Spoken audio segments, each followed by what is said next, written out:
Good afternoon and welcome back. I hope everyone had a good lunch. So a pretty powerful morning to be followed by an equally powerful afternoon. Before we begin our afternoon sessions, it is my honor and pleasure to introduce Kristina Rose, the Director of the Office of Victims of Crime, which funds and oversees a broad array of programs and services that support crime victims and survivors. They are basically the linchpin and the backbone of a lot of the department's elder justice work. And the director has been that bottom of the foundation to support everything. And so again, we are so honored. Director Rose has been a lifelong advocate for crime victims. Prior to her current role, she led the Victim Care and Support effort at the Department of Defense's Independent Review Commission on Sexual Assault in the Military. She has served in many leadership roles at the department in her 20 years.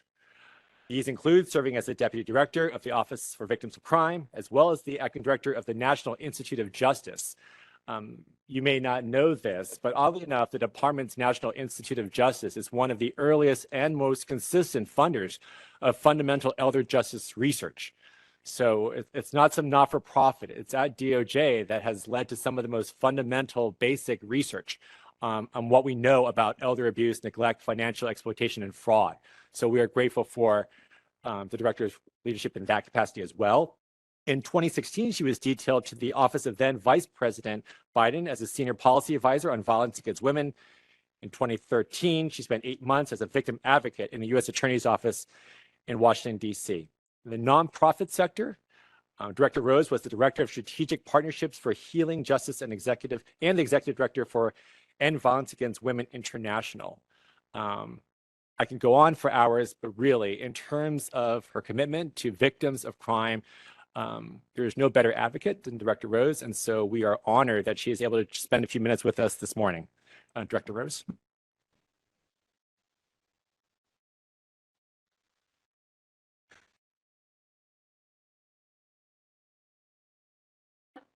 I get a little step stool. I never get a little step stool. I love this.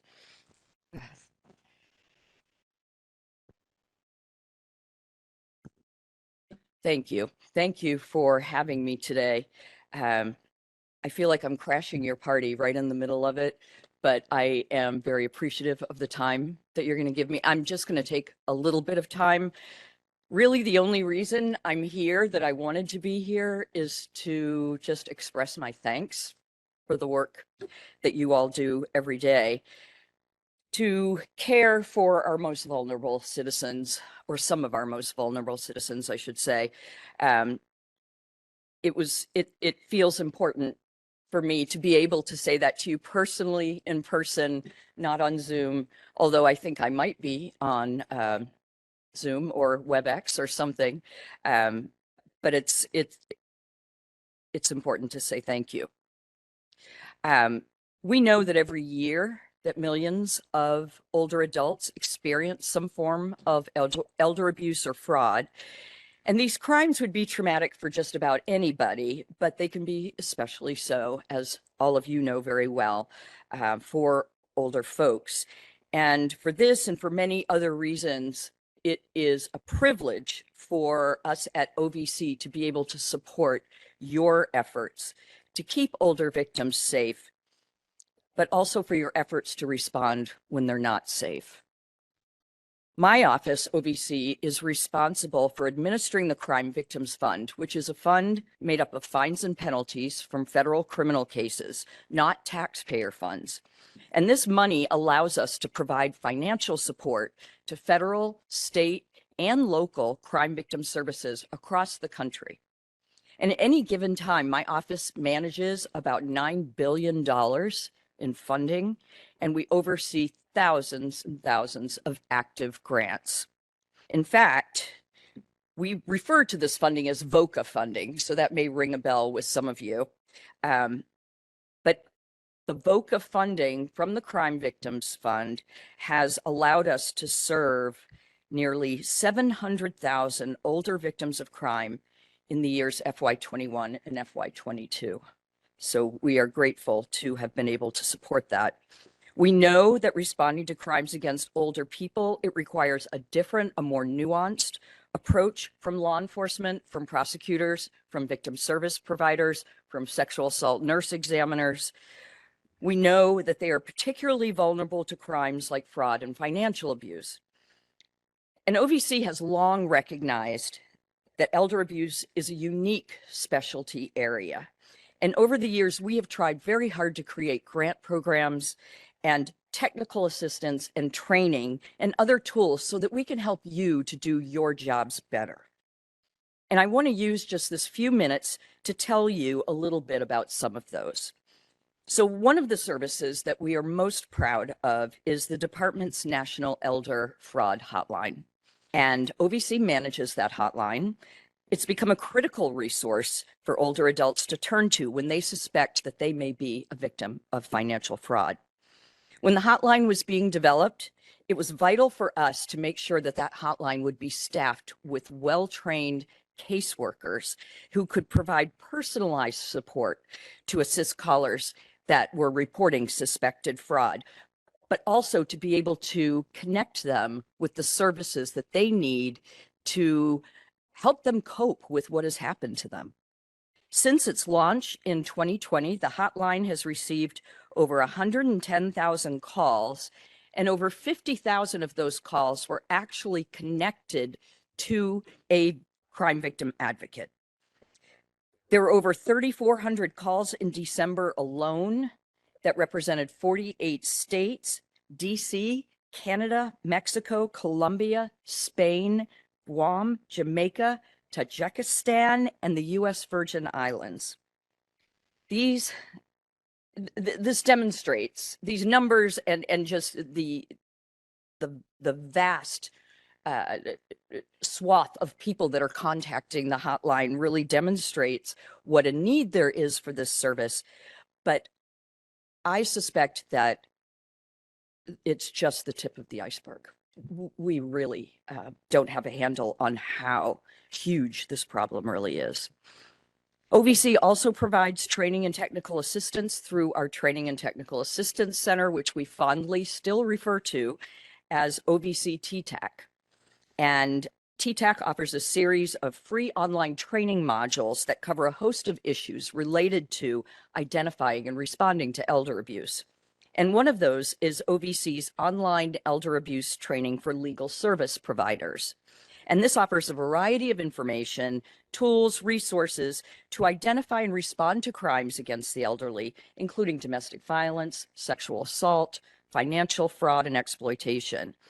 It also includes practical and ethical strategies, as well as a host of other information that is custom for lawyers working in this field. Another training is called polyvictimization in later life. Polyvictimization refers to that phenomenon of when someone comes in to report that they have been a victim of crime, say at a victim services agency or at a police department, it would not be unusual for that person to have experienced other trauma in their life, especially as a child.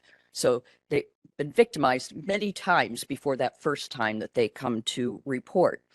And this training is a 6-hour web-based training that is presented in 5 different modules. And it's intended to provide knowledge and skills for professionals to address older victims' needs in this polyvictimization area. And it addresses the context of polyvictimization, the victims and the perpetrators, and best practices to work with older adults who are affected by polyvictimization and do that in the most trauma-informed, ethical, and culturally appropriate way. We also support the National White Collar Crime Center, who in partnership with the International Association of Chiefs of Police developed an in-person training course focused on transnational fraud and tips for identifying and interviewing older victims through a trauma-informed lens. And there is that's an in-person training. There's also a supplemental self-paced online training course that is currently available nationwide. And you can find that on the National White Collar Crime Center website. And as you all know, I certainly don't have to remind you, but that the multidisciplinary team is really key here. And that approach to responding to crime it has unique and long-lasting benefits, and particularly when it comes to crimes against older people, which is why OVC continues to fund multidisciplinary teams to address older victims of financial exploitation and abuse. And we funded nearly 30 of these teams across the US since 2018, including 2 tribes. So far, they've served nearly 24,000 individuals, those who've experienced some form of elder abuse, neglect, identity theft, fraud, domestic or family violence. We know that the key to MDT is recognizing the importance of collaboration and working across disciplines. And that sounds so simple, but I know it's not simple to do. But when you've mastered it, it's amazing. In response to the growing interest and the need for MDTs, in 2019, we funded the development of the National Multidisciplinary Team Training and Technical Assistance Center. And that is run by Weill Cornell Medical and its partners to help strengthen the capacity of our OVC-funded EMDTs and to help them better identify and respond to cases of elder abuse and exploitation. And then most recently, OVC funded the National Center for State and Tribal Elder Justice Coalitions, which assists in building broad-based multidisciplinary coalitions in states and Native American communities to identify and address elder justice issues. This center funds 8 statewide and tribal coalitions across the country aimed at bringing together key stakeholders to work together to safeguard the rights of older adults and to advocate for their welfare. So these are just some of the ways that we're investing not only in the work, but I like to think that we're investing in all of you to help you to combat and respond to elder abuse. I do want to say that we would not be anywhere near as successful without the wisdom and the guidance of our colleagues at the Elder Justice Initiative. We are so thankful to Andy Mao and Shelley Jackson, who are our partners, and they really are the champions of the department to address elder abuse. We could not ask for better teammates than them. And although she's not here, I would be remiss if I didn't recognize a retired colleague, Laura Ivkovich, which some of you may know, many of you may know, who led our elder justice initiatives until her retirement just in December.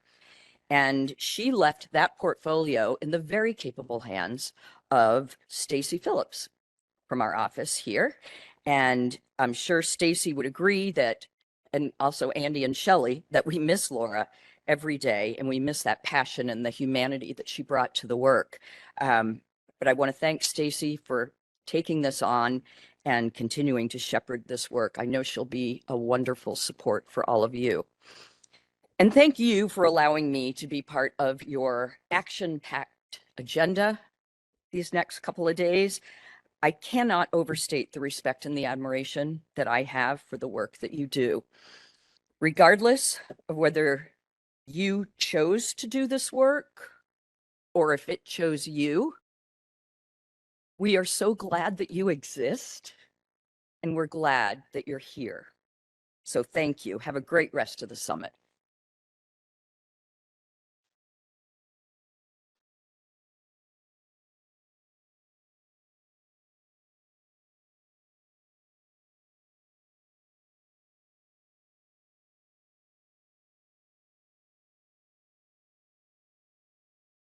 Thank you, Director Rose. Again, in your brief remarks, you really just got a small taste of the scope of all that OVC does to support the work of state and local law enforcement every day. So again, we are incredibly grateful for their continued commitment to this work.